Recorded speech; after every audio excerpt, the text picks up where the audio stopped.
Newton's third law of motion.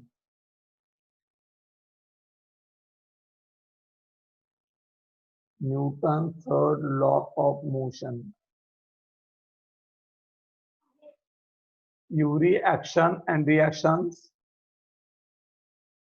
equally in magnitude, opposite in a direction. Here, समजा ही A body आणि ही B body. A body B वरती add झाली. A ने B वरती force add केला. कुणावरती? B वरती. ज्याच्यावरती फोर्स ऍड झाला की B. कुणी ऍक्ट केला तर A ने. A ने B वरती फोर्स ऍड केला. कुणावरती ऍड झाला? B वरती. त्याचं नाव अगोदर घ्यायचं. हा वेक्टर B आहे.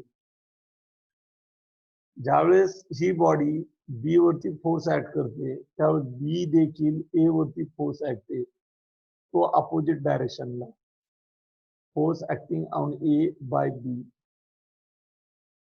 या दोन्हीच्या किमती कशा असतात? सेम असतात. F A B mod, mod means किंमत, इजिकल टू एफ बी ए.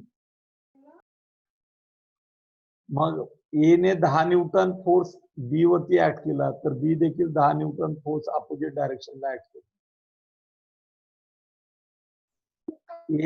ए ने ऍक्शन केली की बी रिॲक्शन करतो. बी ने ऍक्शन केली की ए रिॲक्शन करत. किमती सारख्याच असतात. डायरेक्शन कसं आहेत? अपोजिट. म्हणून vector A B it is equal to the minus B A. Magnitude same आहे बट डायरेक्शन अपोजिट आहे. म्हणून या ठिकाणी युरी ऍक्शन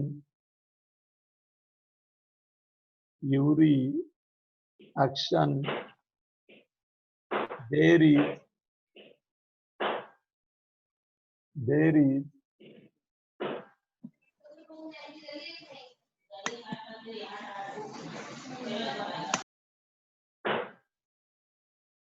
यश कुलकर्णी. येस सर बोला. थोडस स्पीकर बंद करा म्हणजे आवाज येणार नाही घरातलं इकडं. हो. ओके. तुमचा स्पीकर तिथं खाली हे असतंय. हा ओके झालं.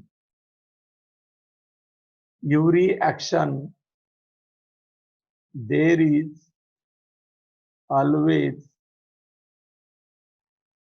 an equal and opposite reaction. काय म्हणलं मी?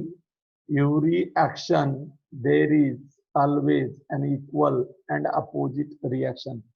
किंवा तुम्ही असंही स्टेटमेंट सांगू शकता. Every actions and reactions. Every actions and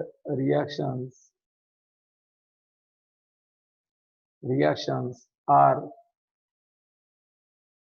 equal in a magnitude,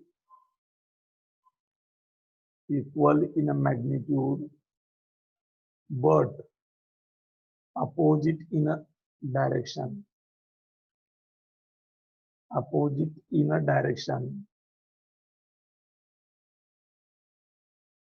But acts, दोन्ही ऍक्शन आणि रिॲक्शन एकाच लाईन वरती असतात. But acts on the same line. Action आणि रिॲक्शन फोर्स हे दोन्ही एकाच लाईन वरती असतात. किमती कशा? सेम. डायरेक्शन कशा? अपोजिट. आणि एकाच लाईन वरती दोन्ही फोर्स ऍक्ट होतात. मग या ठिकाणी वेक्टर एफ ए बी काय? कुणावरती फोर्स ऍक्ट होतोय? फोर्स ऑन ए बाय कोन बी. आणि एफ बी ए काय? Force on B by A. Okay.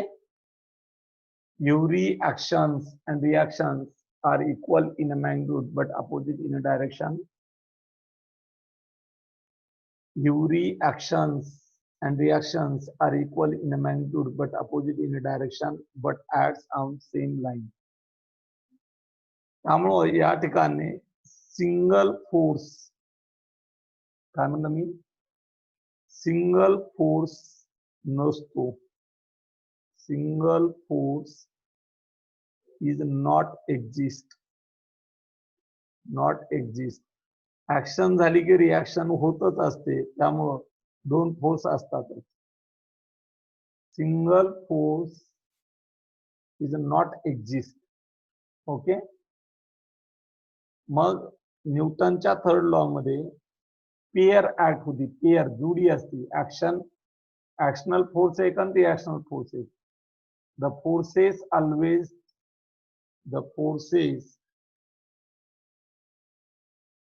always act in a pair. जोडीमध्ये forces act in a pair. मग या ठिकाणी इम्पॉर्टंट पॉइंट काय, Newton third law of motion is applicable irrespective of nature of forces. The force of action and reaction may be mechanical, gravitational or any other nature. काय म्हणतो तो, action आणि reaction हे mechanical असू शकतात किंवा gravitational असू शकतात किंवा एनी अदर नेचरचे फोर्सेस असतात. दुसरा पॉइंट आहे, ऍक्शन आणि reaction on different body if acted on same body, एकाच बॉडीवरती ऍक्ट होतात. या ठिकाणी पहा, समजा ही बॉडी, या बॉडीवरती दुसऱ्या एखाद्या बॉडीने ऍक्शन केली तर ही बॉडी रिॲक्शन करते, तर net force, resultant force would be 0. हा +10 ऍक्ट करत असेल, समजा ही बी बॉडी, तर ही बी वरती ए ने ऍक्ट केला 10 न्यूटन, तर बी देखील ए वरती किती, 10 न्यूटन. मग रिझल्टंट फोर्स एका बॉडीचा विचार केला तर हा राईट आहे, हा लेफ्ट आहे, टोटल फोर्स किती, 0. ए चा विचार केला, ए ने 10 न्यूटन ऍक्ट केला, ए वरती बी 10 न्यूटन ऍक्ट होते, मग ए वरती देखील किती, तर 0 फोर्स. त्यामुळे रिझल्टंट फोर्स किती असतो, ऍक्शन रिॲक्शन मध्ये 0 फोर्स असतो. 0 फोर्स असतो. Third number, the forces action and reaction cannot be cancel. Cancel म्हणता येत नाही. नेट फोर्स 0 असतो पण कॅन्सल करत नाही, because action reaction equal in opposite, equal and opposite on different body. Action एकावरती होत असेल तर रिॲक्शन दुसऱ्या बॉडीवरती होत असेल, त्यामुळे कॅन्सल करायचा संबंध येत नाही. बॅलन्स करते, बॅलन्स करते, बॅलन्स करते. जर ऍक्शन होत नसेल तर रिॲक्शन नसते, जर ऍक्शन होत नसेल तर रिॲक्शन होत नसते, कंपल्सरी पेयर असते. मग एक्झाम्पल काय of a third law, Newton third law. Third law consider here. समजा एखाद्या टेबलवरती बुक ठेवलं, बुक केप्ट ऑन टेबल. या ठिकाणी हा टेबल आहे, समजा हा टेबल, आणि या टेबलवरती मी बुक ठेवलं, हे बुक ठेवतो. बुक कुठं टच आहे, या टेबलला. या बुकला स्वतःचं वेट आहे, वजन आहे स्वतः, ग्रॅव्हिटेशनल फोर्स म्हणतात. तो कशावरती ऍक्ट केला, टेबलावरती. मग टेबल त्याला त्याच लाईन मध्ये रिॲक्शनल फोर्स देईल, याला रिॲक्शनल फोर्स म्हणतात. मग मला सांगा, बुक टेबल वरती वेट ऍड करतो, हा फोर्स कोणावरती? टेबलावरती. आणि हा फोर्स कोणावरती? बुक वरती. रिॲक्शन कुणी दिली? टेबलाने. रिॲक्शन कुणी दिली? टेबलाने. मग जर रिॲक्शन अपवर्ड असेल आणि वेट डाऊनवर्ड असेल तर दोघांची दिशा अपोजिट आहे. बुक स्टेबल असेल तर या ठिकाणी R is equal to W magnitude. म्हणजे नॉर्मल रिॲक्शन, त्याला काय म्हणतात? Normal means perpendicular. जिथं टच, समजा या ठिकाणी ही बॉडी इथं टच आहे, तर हा जिथं टच आहे तिथून परपेंडिक्युलर रिॲक्शन असते. त्याला कधी कधी एन बी म्हणतात. N for normal reaction. N for normal reaction. दुसरी गोष्ट या ठिकाणी फाईल वॉकिंग. फाईल वॉकिंग, आता तुम्ही ज्यावेळेस पायी चालता ऑन ग्राउंड, जमिनीवरती वॉकिंग करताना एक पाय कन्सिडर करा, हे ग्राउंड आहे, बरोबर आहे का? हो सर. ज्यावेळेस तुम्ही एक पाय पुढं टाकता, हा तुमचा पाय, मला काय चित्र येत नाही तरी, हा तुमचा पाय, हा पुढं टाकला, त्यावेळेस पाठीमागचा पाय हा तिरपा असतो, हा तिरपा. टाच वरती असते, टाच पायाची, आणि हा असा असतो, असा. हा असा फ्लॅट असेल त्यावेळेस हा तिरपा असतो असा. याचा अर्थ तुम्ही इथून खाली दाबता, म्हणजे हा फोर्स, हा इकडं तुम्ही प्रेस करता, इकडं असा, हे असं फोर्स ऍड करता, त्यावेळेस ही रिॲक्शन जमीन इथून रिॲक्शन देते असं, बरोबर आहे का? तर तुम्हाला पुढे जाता येतं. मग जर जमीन रिॲक्शन देत असेल, ही समजा हा फूटचा हा पॉइंट घेतला मी इथं, तर ही रिॲक्शन जर अशी देत असेल, हा तुम्ही पायाने फोर्स या बाजूला दाबत असाल तर ही इक्वल रिॲक्शन. मग या ठिकाणी थीटा हा इथून लंब टाकला, ज्याच्याशी अँगल केला तो आर कॉस थीटा, आणि याच्या टोकातून लंब टाकला, ज्याच्याशी अँगल नाही तिकडे रिॲक्शन काय? रिझॉल्ट कंपोनंट असतोय आर साइन थीटा. मग आर साइन थीटाचं काम काय? तुमच्या बॉडीला, त्या माणसाच्या बॉडीचं वजन बॅलन्स करणे. आणि आर कॉस थीटा काय? तुम्हाला पुढे जाण्यासाठी हा फोर्स, रिॲक्शनल फोर्स कामाला येतो, तिथं तुम्हाला पुढे ढकलतो तो, आणि म्हणून तुम्ही चालत राहता. या आर साइन थीटाचं काम काय? To balance the weight. आणि आर कॉस थीटा त्या बॉडीला, त्या व्यक्तीला पुढे पुढे घेऊन जाते. म्हणून horizontal component to move the forward, horizontal component to move the forward, and vertical component to balance the weight. R sin theta balance the weight, balance weight of body, weight of body. And R cos theta to move forward, move forward. कळलं? हो sir. कळलं की नाही?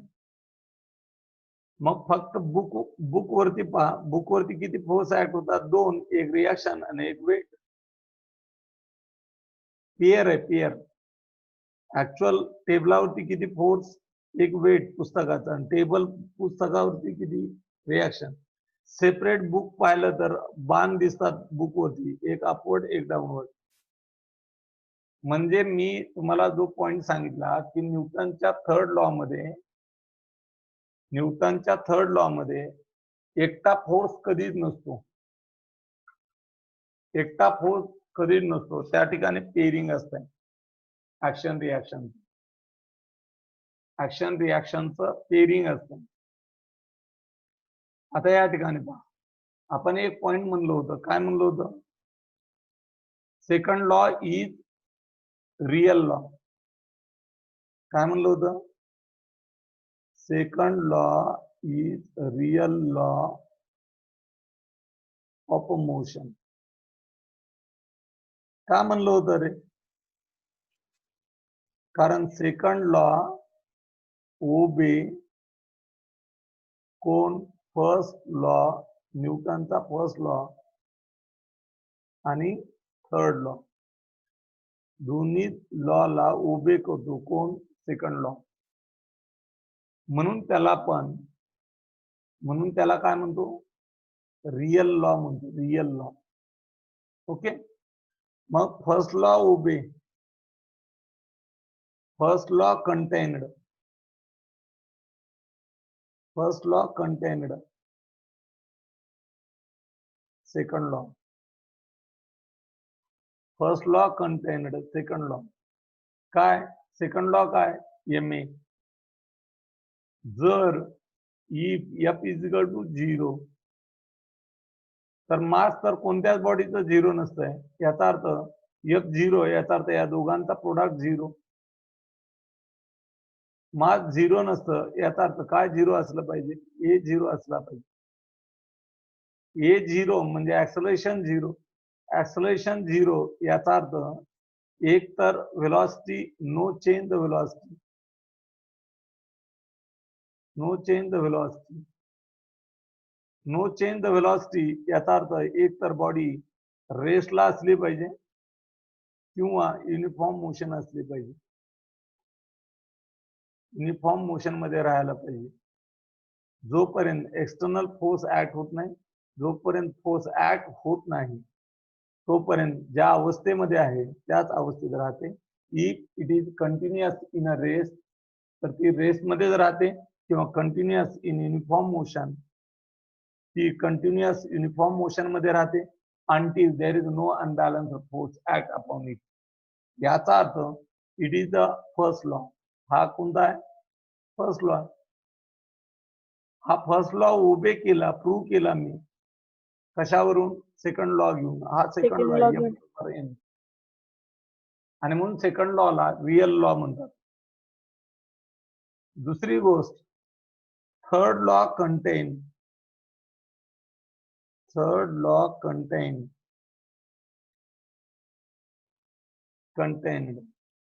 in second law. Second law. Here vector FAB काय रे? Force कोणावरती act होतो?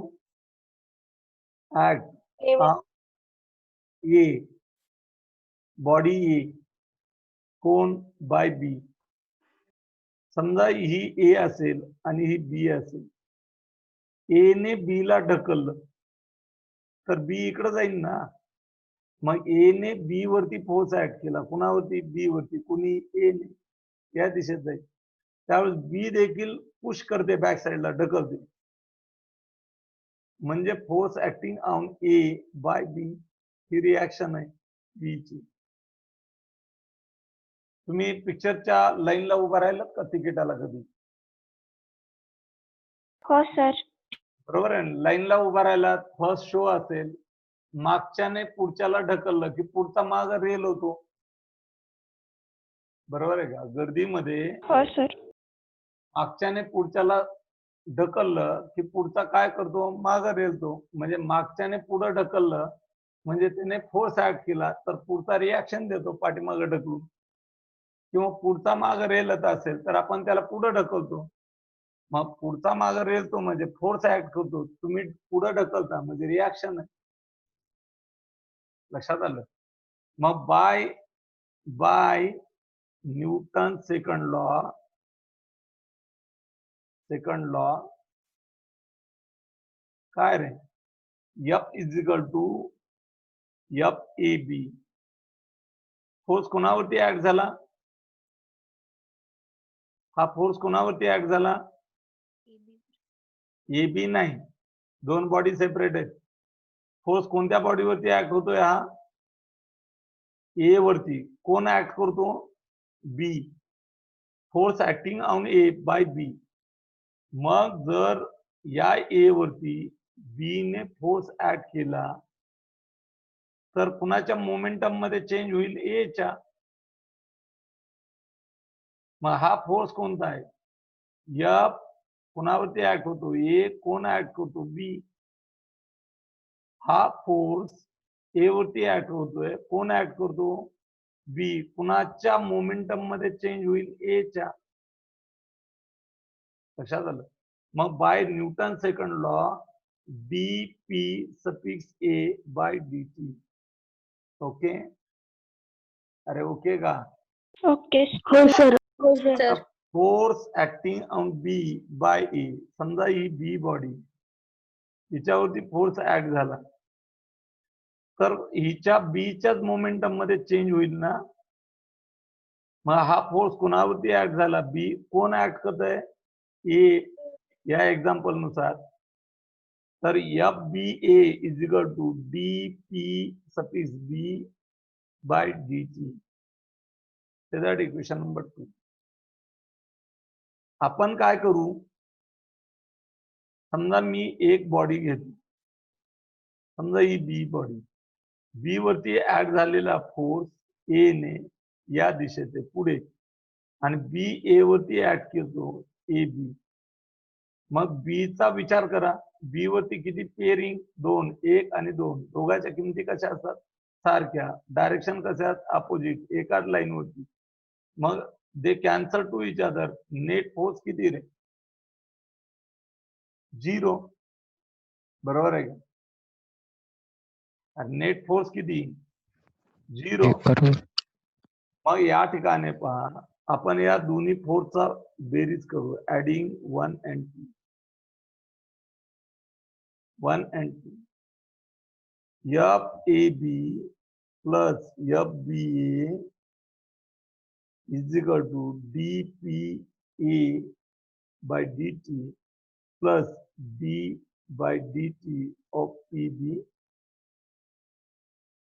But no external force. बाह्य एक्सटर्नल फोर्स नाही. या दोघच एकमेकांवरती फोर्स ऍक्ट करतात.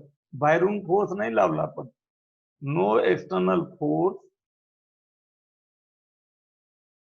याचा अर्थ ऍक्शन रिॲक्शन टोटल फोर्स किती असतो? 0. 0. F net is equal to किती? 0.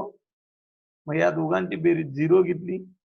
D by D T of P A plus D by D T of P बी.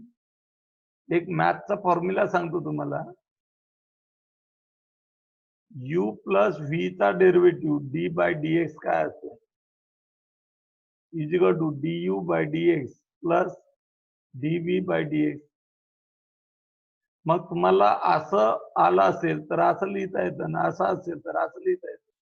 मग आपला डी बाय डी टी बाहेर घेता येतो. D by D T of P A plus P B. बरोबर आहे का? अरे बरोबर नाही? हो सर. मग आता पहा,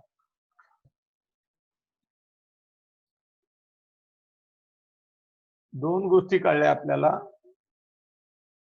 F D by D T of P A plus P B is equal to 0. जर external force F is equal to काय असेल? D P by D T. मग एक्सटर्नल फोर्स जर 0 असेल तर याची किंमत काय? 0. मग याची किंमत काय राहील? F A B plus F B A is equal to काय? 0. याचा अर्थ एफ ए बी तुम्ही हा तिकडे पाठवा मायनस एफ बी. एफ बी ए कोणता लॉ घेतला होता मी इथं? सुरुवात कोणती लॉ ने केली होती इथं? इथं पहा, हा कोणता लॉ आहे? इक्वेशन 1 आणि 2. न्यूटन सेकंड लॉ आहे. हा कोणता लॉ आहे? Newton second law. Newton second law. Prove काय झालंय तुम्हाला? थ्रू काय झालंय, ए वरती बी ने आणि बी वरती ए ने मॅग्निट्यूड कसे इक्वल आहेत, डायरेक्शन निगेटिव्ह चिन्ह काय सांगतं, डायरेक्शन कशात अपोजिट. त्याचा अर्थ हा कोणता लॉ आहे, it is the third law. हा कोणता law, third law. Newton third law. Newton third law, it is the Newton third law. बरोबर आहे ना. याचा अर्थ Newton third law of motion contained second law, that is Newton's third law contained second law. Okay. म्हणून second law ला काय म्हणतात, तर रियल लॉ. काय म्हणतात त्याला, रिअल लॉ. Real law. आता हे मी जो नवीन पॉइंट घेणार आहे तो very very very very very important, very important. हा अनेक टॉपिक मध्ये पुढे ऑसोलेशन आहे, या ऑसोलेशन मध्ये हे कन्सेप्ट येतात, सिंपल पेंडुलम मध्ये कन्सेप्ट येतात. त्यामुळं ऍपरंट वेट म्हणजे काय, ऍपरंट वेट म्हणजे काय, ऍपरंट वेट म्हणजे काय, त्याचा अर्थ सांगा मला. Apparent weight of a man in an elevator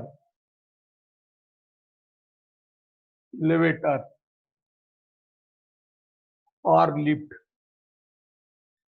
lift माहिती ना, LIFT, लिफ्ट किंवा इलेव्हेटर. मला सांगा ऍपरंट वेट, तुम्ही पाळण्यात बसलात का रे, पटपट सांगा. पाळण्यात बसलात का, कोणत्या कोणत्या, राजपाळणा. हा राट पाळणा. त्यातल्या छोट्या पाळण्यात सगळेच बसलेत लहानपणी. मी खंडेश्वरीच्या यात्रेतल्या पाळण्याचं विचारतो. मग आता मला सांगा, हा तुमचा राट पाळणा बरोबर आहे का, हे असं असतं, त्याला छोटे छोटे पाळणे असतात असे, हे असे छोटे छोटे पाळणे. हा कॉलम, आणि तुम्ही याच्यात बसलात, कन्सिडर करू आपण समजा हे तुम्ही इथं बसलात आणि पाळणा असा फिरतोय खालून वरती आणि वरून खाली. तुम्ही वरती चाललात असं असं आणि इथं आलात आणि इथून खाली खाली यायला लागली. कधी मजा वाटते रे, खाली येताना. खाली येताना भीती नाही का वाटत तुम्हाला, लय वाटते सर. खाली येताना का वरती जाताना, खाली येताना. वरती जाताना काही वाटत नाही, खाली येताना भीती वाटते, बरोबर आहे का. आणि इथून या पीक पॉइंटला पाळणा तुटल्याचा भास होतो, तुटतोय का काय असा भास होतो, आणि वरती जाताना भीती वाटत नाही. असं का होत असेल,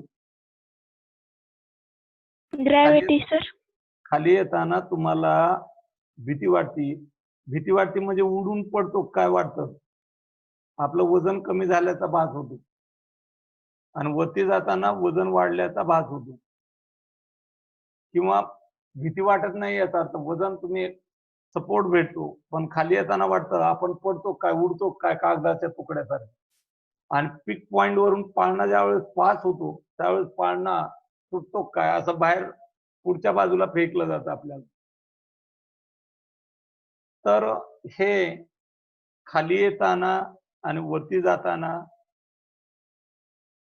काय रिॲक्शन तुमच्यावरती ऍक्ट होतात, तुम्ही पाळण्यात बसलात, कन्सिडर करा. केस फर्स्ट, इलेव्हेटर किंवा लिफ्ट आहे, हे लिफ्ट आहे, हे लिफ्ट आहे, ही चेन आहे. आणि हे लिफ्ट लिफ्ट म्हणलंय मी लिफ्ट ऍक्सलरेशन ए ने चाललंय आणि ग्रॅव्हिटीची नेहमीच डाऊनवर्डला असते. ऍपरंट मीन्स वाटणे, वजन भास होणे, जाणवणे. तुम्ही कधी बकेट पाण्याने भरून घेतली का? हो सर. तिचं हवेतलं वजन, बकेट पाण्याने भरून घेतली तिचं हवेतलं वजन आणि ती भरलेली बकेट तुम्ही हौदात अर्धी बुडवा, तुम्हाला वजन कमी झाल्याचं जाणवेल. हो सर. याला म्हणतात ऍपरंट वेट, जे जाणवणारं वजन. ते ऍपरंट वेट आपल्याला काढायचे, म्हणजे ऍक्च्युअल जी रिॲक्शन आहे ती काढायची. जाणवणारं वेट काढायचे. मग केस फर्स्ट या ठिकाणी पहा, हे तुम्ही, हे ब्ल्यू कलरचे तुम्ही, हे तुम्ही, हे तुम्ही असेल. तुमचं वेट डाऊनवर्डला mg, तुमचं मास आहे m आणि तुमचं वेट आहे mg डाऊनवर्डला. तुम्ही फोर्स कुणावरती ऍक्ट केला? या पाळण्याच्या किंवा लिफ्टच्या फ्लोरिंग वरती, बरोबर आहे का? मग हा कोणता फोर्स झाला? ऍक्शन तुम्ही केलेली. मग हा पाळणा तुम्हाला रिॲक्शन देईल एकाच लाईन वरती, अपोजिट डायरेक्शनला ही रिॲक्शन. मग रिॲक्शन जास्त की वेट जास्त?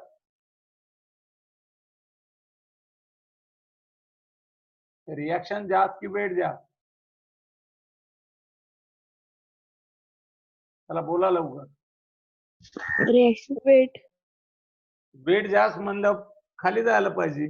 पाळणा तुम्हाला वरती घेऊन चालला ना, आणि पाळणा रिॲक्शन देतोय तुम्हाला. याचा अर्थ टोटल फोर्स तुमच्यावरती या दोन्हीचा मिळून नेट फोर्स किती ऍक्ट होतो?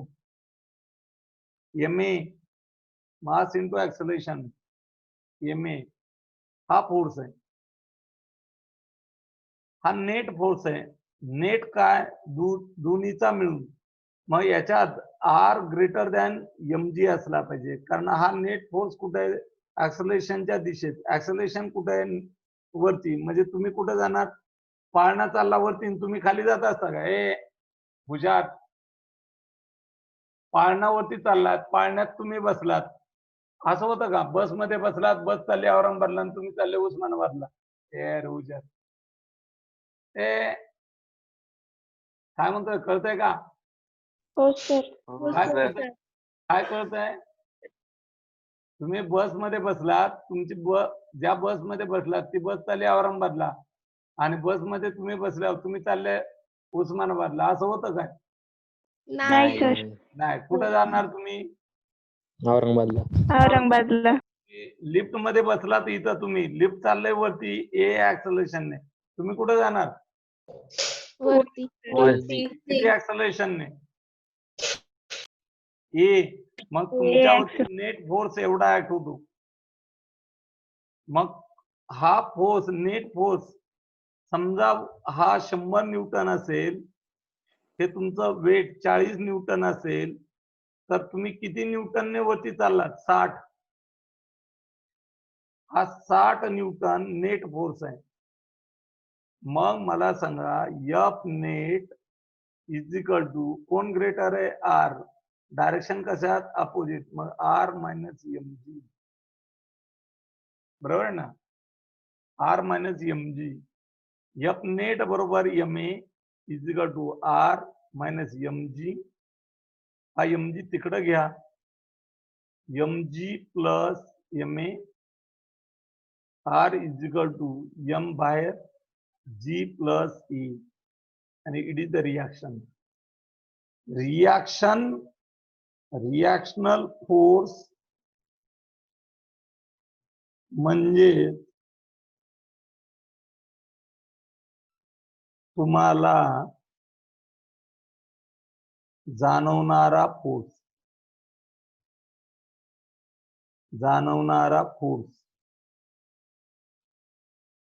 हा जाणवणाऱ्या फोर्सला ऍपरंट वेट म्हणतात. इथं याच्यात लिफ्ट मध्ये ऍपरंट वेट मध्ये. मग रिॲक्शनल फोर्स हे तुमचा ऍपरंट वेट आहे. मग मला सांगा, ऍक्च्युअल तुम्ही जमिनीवरती उभा असाल तर हा mg आणि ही रिॲक्शन. जमिनीवरती उभा आहेत म्हणलं मी, मग मला सांगा तुमचं वेट किती रे, तुमच्यावरती नेट फोर्स किती ऍक्ट होतोय. तुम्ही कुठंच जात नाही, वरती जात नाही, खाली नाही, 0. याचा अर्थ upward plus downward minus mg is equal to 0. तर r is equal to mg असतं. आणि हे वजन जाणवतं, म्हणजे ऍक्च्युअल वेट जाणवतं. आता पाळणावरती चालल्यावर हे तुमचं ऍक्च्युअल वेट, हे तुमचं ऍक्च्युअल वेट. मग वरती चालल्याच्या नंतर वेट काय जाणवतं तुम्हाला, वाढल्याचं. mg प्लस ma एवढं वाढतंय ना. आणि म्हणून या पाळण्यात तुम्ही ज्यावेळेस बसता त्यावेळेस तुम्हाला वरती जाताना वेट वाढलेलं जाणवतं. या आरला तुम्ही जाणवणारं वेट म्हणू शकता. इफेक्टिव्ह ग्रॅव्हिटी काढायची असेल mg dash is equal to mg plus A. मग ग्रॅव्हिटी वाढल्यासारखी जाणवती, वाढत नाही, वाढल्यासारखी जाणवती. जी डॅश बरोबर जी प्लस ए. आणि म्हणून याला तुम्ही असंही म्हणू शकता G effective is equal to G plus A. म्हणून पाळणा जर ए ऍक्सलरेशनने वरती जात असेल तर जी डॅश बरोबर जी प्लस ए घेतलं की ऍपरंट वेट काढता येतं तुम्हाला. ऍपरंट वेट काढता येतं. जर apparent weight W is equal to mg dash आणि जी डॅश किंमत जी प्लस ए ही घ्यायची. कळलं? अरे कळलं की हो नाही? सर, कळालं. आता सेकंड नंबर पाहायचा आहे आपला. सर आता सेकंड नंबर पाहायचा आहे. हे पहिल्या फर्स्ट मध्ये काय, लिफ्ट कुठं चाललं होतं, लिफ्ट मूव अपवर्ड, बरोबर आहे का. हो सर. पर कॉन्स्टंट स्पीडने चाललंय का, नाही, ऍक्सलरेशन दिलंय ए, वेगात बदल आहे. With acceleration E. ओके. आता सेकंड पाहू आपण. Move downward with acceleration. Second number case second. सीआर हे लिफ्ट आहे, हे तुम्ही लिफ्ट चाललं खाली ए ऍक्सलरेशनने. Lift move downward with acceleration A. तुमचं वेट mg, तुम्हाला या लिफ्टने दिलेली रिॲक्शन आर, बरोबर आहे का. मग टोटल लिफ्ट आणि तुम्ही कुठे चाललात खाली, मग तुमच्यावरती फोर्स डाऊनवर्डला ऍक्ट होईल. म्हणून एफ नेट हा डाऊनवर्ड आहे. F net is equal to तुमचं mass into net acceleration A. मग कोण ग्रेटर असेल, mg की आर, खाली चाललात. mg sir. mg greater than R. मग एफ नेट बरोबर काय रे, mg मायनस आर. मायनस का, डायरेक्शन अपोजिट. वेक्टर आहे ते. वेक्टर मध्ये अँगल किती या दोघांमधला, रिॲक्शन वरती mg खाली, अँगल किती या दोघांमधला, 180. 180 डिग्री. आणि आर बरोबर काय असतंय मग, पी मायनस क्यू किंवा Q minus P. Parallelogram law 11वी त्या याचा वेक्टर्स मधला. दोन वेक्टर मधला अँगल 180 असेल तर वजाबाकी असते. मग फोर्स हे वेक्टर आहे. मग कोण ग्रेटर आहे, mg मायनस आर. एफ नेटची किंमत ठेवा, ma is equal to mg minus R. Apparent weight म्हणजे तुम्हाला जाणवणारं वजन, that is a normal reaction असते. हा आर इकडे घ्या, आर मायनसचा प्लस झाला, mg minus ma. m common घ्या, g मायनस ए. मग इफेक्टिव्ह ग्रॅव्हिटी सांगा मला काय येईल. जी इफेक्टिव्ह बरोबर काय, mg that is g minus A. बरोबर आहे का. हो सर. मग अपवर्ड चालला तर प्लस ए करायचा, डाऊनवर्ड चालला तर मायनस मायनस ए ए. करायचं. कळलं? हो हो सर. सर. केस थर्ड काय? केस third when lift move downward, when lift at rest. आता तिसरी when lift at rest किंवा moving upward or downward with a constant speed. Constant speed. याचा अर्थ काय रे? लिफ्ट रेस्टला असेल म्हणजे स्पीड मध्ये चेंज किती? 0. आवाज येतोय का? हो सर. किंवा कॉन्स्टंट स्पीडने हो, मूव्ह सर. होत असेल, मग ती अपवर्ड जात असेल किंवा डाऊनवर्ड जात असेल, ऍक्सलेरेशन किती? 0. बरोबर आहे का? मग आर बरोबर एम. जी अपवर्ड जात असेल तर प्लस ए, डाऊनवर्ड जात असेल तर मायनस ए. पण अपवर्ड किंवा डाऊनवर्ड कॉन्स्टंट स्पीडने जात असेल तर ऍक्सलेरेशन किती? 0. रेस्ट और कॉन्स्टंट स्पीड असेल त्यावेळेस ऍक्सलेरेशन किती असते? 0 असते. मग इथं ए ची किंमत 0 ठेवा. M inside the bracket G plus minus 0 R is equal to किती? M G. म्हणजे ऍपरंट वेट बरोबर काय? Actual weight. हे ऍक्च्युअल वेट आहे तुमचं. ऍक्च्युअल वेट बरोबर आहे का? आणि केस फोर्थ लिफ्ट तुटलं. काय झालं? हे याच्यात आपण बसलो आणि लिफ्टची दुरीच तुटली म्हणल्यावर बॉडी लिफ्ट कसं असेल रे? फ्री फॉलचं ऍक्सलेरेशन किती असेल? ए बरोबर जी. बरोबर आहे का? हो sir. when lift falls freely याचा अर्थ दॅट इज फ्री फॉलचं ऍक्सलेरेशन, फ्रीली फॉलिंग बॉडीचं ऍक्सलेरेशन किती असते? ए बरोबर जी असते. ग्रॅव्हिटी एवढं ऍक्सलेरेशन ड्यू टू द ग्रॅव्हिटी. मग हे लिफ्ट तुटल्यावर कुठं जाईल रे? खाली जाईल सर. मग आर बरोबर एम कंसात खाली जात असेल तर मायनस ई. आर काय? ऍपरंट वेट आहे. आर बरोबर एम जी. फ्री फॉलला ए च्या ठिकाणी जी ठेवा. जी ला जी कॅन्सल. किती येईल? 0 इंटू एम 0. याचा अर्थ रिॲक्शन ज्यावेळेस फ्री फॉल असेल त्यावेळेस रिॲक्शन किती? 0. लिफ्ट तुम्हाला रिॲक्शन किती देईल? 0. याचा अर्थ ऍपरंट वेट किती? 0. याचा अर्थ तुम्हाला जाणवणार त्या लिफ्ट मधलं तुमचं 0. वजन किती? 0 सर. 0. आणि म्हणून जर तुम्ही एखाद्या बिल्डिंग वरून उडी मारली तर तुम्हाला स्वतःचं वजन 0 जाणवतं. लिफ्ट मध्ये पाळण्यात बसल्याच्या नंतर खूप भयानक असतं. पाळण्यात तुटल्यावर तुम्हाला स्वतःचं वजन 0 जाणवतं. उडी मारली 10व्या मजल्यावरून असे करायचं नसतं. चौबल सर म्हणतात म्हणून करायचं नाही. आणखीन मला पालक हा वाईट विचार मनात येऊ द्यायचे नाही. फक्त फिजिक्स पुरते येऊ द्यायचे. वाईट विचार. हा मी एक्झाम्पल सांगतोय आपल्या फिजिक्स मधलं. प्रॅक्टिकल करून नाही पाहिजे फिजिक्सचे. अवघड असते. हो सर. हो सर. समजा 10व्या मजल्यावरून उडी मारली आपण तर आपलं वजन किती हवेत? 0. आपला स्वतःचं वजन किती जाणवेल? 0.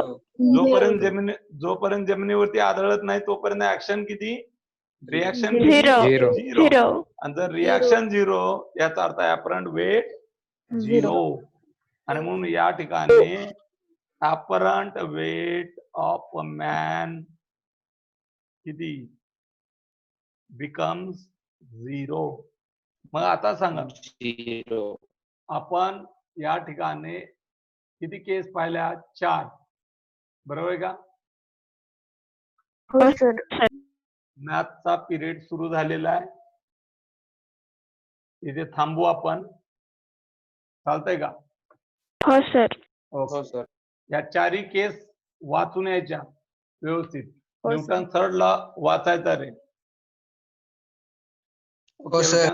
हो okay sir we can stop here